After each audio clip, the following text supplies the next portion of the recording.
चैतन्य astrology में आप सभी दर्शकों का स्वागत है, हार्दिक अभिनंदन है। नमस्कार। आज का विषय है मेष लग्न की कुंडली के अंदर यदि चतुर्थ भाव में चंद्रमा हो तो चंद्रमा का क्या फल होगा। एक पत्रिका के माध्यम से समझने का प्रयास करते हैं। यहाँ मेष लग्न के अंदर चतुर्थ भाव में चंद्रमा स्वग्रही है, जो कि एक केंद्र भाव है। यहाँ चंद्रमा स्वग्रही होने के कारण से ऐसा जातक बहुत ही साहसी, पराक्रमी, मानसिक रूप से मजबूत, प्रसन्नचित, कांति युक्त चेहरा और सबके मन को भाने वाला एक आकर्षक व्यक्तित्व का धनी होता है।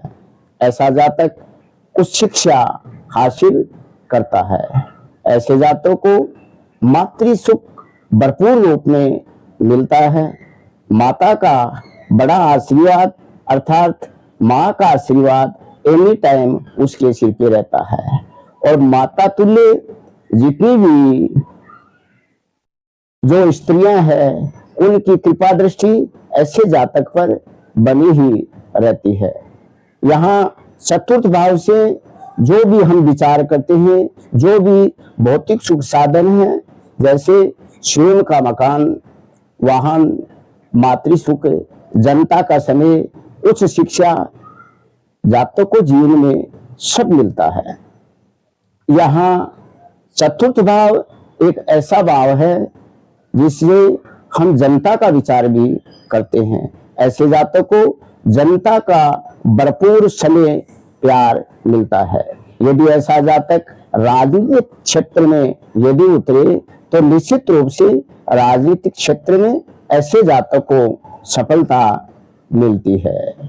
मेरा कहने का अभिप्राय यह है कि यहाँ चंद्रमा पक्ष बल में मजबूत होना अति आवश्यक है, क्योंकि यहाँ चंद्रमा को दिग्बल भी मिलता है और पूर्णिमा के आसपास का यदि चंद्रमा हो और इस पर बृहस्पति आदि शुभ ग्रहों की दृष्टि का प्रभाव हो तो निश्चित रूप से जब चंद्रमा की महादशा होगी तो जातक को जीवन के अंदर अपार धन संपदा प्राप्त होती है। कहने का ये अभिप्राय ये है कि चतुर्थ भाव में चंद्रमा स्थित होकर के दशम भाव कैरियर भाव को चंद्रमा देख रहा है। अतः ऐसे जातक को कैरियर में शुरुआती दौर में ही अर्थात युवा अवस्था में ही सफलता मिल जाती है और हर क्षेत्र में जातक को सफलता मिलती है। मान सम्मान आदि जातक का जीवन पर्यंत बना रहता है। लेकिन इस चंद्रमा पर किसी पापी ग्रह जैसे शनि, राहु, केतु आदि का प्रभाव नहीं होना चाहिए और चंद्रमा नवांश में भी उत्तम स्थिति में होना चाहिए। हो सकता है ऐसा कोई योग आपकी कुंडली में भी हो।